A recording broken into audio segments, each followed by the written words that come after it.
ఇంట్లోకి వెళ్లి మహిళలపై అసభ్యకరంగా ప్రవర్తించిన ముగ్గురు బ్లాంకెట్స్ అమ్మే వ్యక్తులను పట్టుకుని దేహశుద్ధి చేశారు స్థానికులు. పోలీసులకు అప్పగించారు. జగిత్యాల జిల్లా కేంద్రంలోని హనుమాన్వాడలో బ్లాంకెట్స్ అమ్మే ముగ్గురు వ్యక్తులు మద్యం మత్తులో ఇంట్లో చొరబడి మహిళలపై అసభ్యకరంగా ప్రవర్తిస్తున్న వ్యక్తులను పట్టుకుని దేహశుద్ధి చేసి పోలీసులకు అప్పగించారు. వారు వివిధ రాష్ట్రాలకు చెందిన వ్యక్తులుగా పోలీసులు గుర్తించి కేసు నమోదు చేసి దర్యాప్తు చేపట్టారు.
వదినే అని అక్క అని ఇంట్లో చూస్తున్నారు, వట్టిగా తీసుకొని అంటున్నారు, పైసలకు తీసుకొని అంటున్నారు, మేము మళ్ళీ వచ్చి తీసుకుంటాం అంటున్నారు, బాగా తాగచ్చి ఇంట్లో చూస్తున్నారు. మరి ఉంటే ఏం చేసేది తెలియదు కదా, ఇవాళ రేపు అన్ని అవే మోసాలు ఉన్నాయి కదా, అందుకోసమే మేము అన్ని దొరకబట్టినాం ముగ్గురిని. మరి గంత సేఫ్టీ ఉన్న పేషెంట్నే ఖరాబ్ చేసి గంత మంది చేశారు. ఒక డాక్టర్ని నమ్మత్తలేదు, ఒక యాక్టర్ను నమ్మత్తలేదు, ఎవరిని నమ్మత్తలేదు.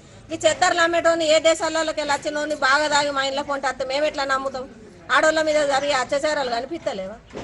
ఇంట్లో కత్తురు దోసుకుంటున్నారు, లేకుంటే పానాలు తిత్తున్నారు, మానాలు తిత్తున్నారు, పోతున్నారు. మేము మా భయంతో మేము సేఫ్టీ కోసం మేము అందరం ఒకటే అడిగినాము, దొరకబట్టినాం. ఆడు మా మీదకి రివాల్స్ అయిండు, తాగిండు. మేము 10 మంది ఒకటి కాగానే తప్పు మాదని అని చెప్తున్నాడు. మేము వచ్చుడు తప్పే, మీరు అడగండి, మేము ఇంట్లో వచ్చుడు తప్పే అని చెప్తున్నారు.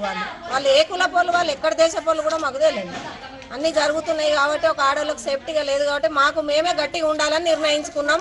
ఎవడు వచ్చినా ఇదే పని చేస్తాం, తంతాం. పోలీసు వాళ్ళు వచ్చేదాకా వెయిట్ చేయాలంటే మాకు ప్రాణాలకు మానాలకు మాకు గ్యారంటీ లేదు కాబట్టి మా నిర్ణయంతో మేము చేస్తున్నాం. ఈరోజు బ్లాంకెట్లు అమ్ముతామని చెప్పేసి ఏరియాకు ఒక 3-4 గుర్తు తెలియని వ్యక్తులు వచ్చారు. వాళ్ళు బాగా తాగి ఉన్నారు.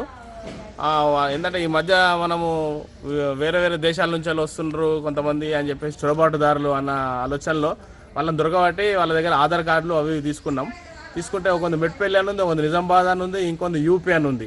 ఆ డిఫరెంట్ అడ్రస్లు అవి కూడా ఆధార్ కార్డులు ఒరిజినల్ కాదు.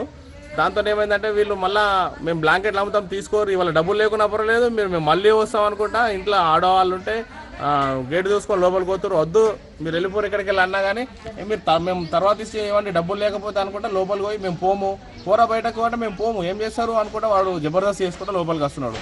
మరి వాడు ఆతంకవాద, వాడు భారతీయుడా వేరే దేశపోడా ఏది తెలియని పరిస్థితులలో ఉన్నది ఇప్పుడు పరిస్థితి. అందుకనే వాళ్ళందరినీ వాడకట్టోళ్ళం అందరం కలిసి వాళ్ళని ఆబట్టి దొరకబట్టి ఇక్కడ పోలీసు వాళ్ళకి ఫోన్ చేసాం. పోలీసు వాళ్ళు వచ్చి పట్టుకపోయారు. ఇటువంటి వాళ్ళ మీద చర్యలు తీసుకోవాలి. అసలు పట్టణంలో ఎవడు తిరుగుతున్నాడు, ఆడు దొంగనా మంచోడా అనే వ్యవస్థ అర్థమైతలేదు. మరి ఈ నిఘా వ్యవస్థ కొంచెం వాళ్ళ మీద దృష్టి పెట్టాల్సిన అవసరం ఉంది.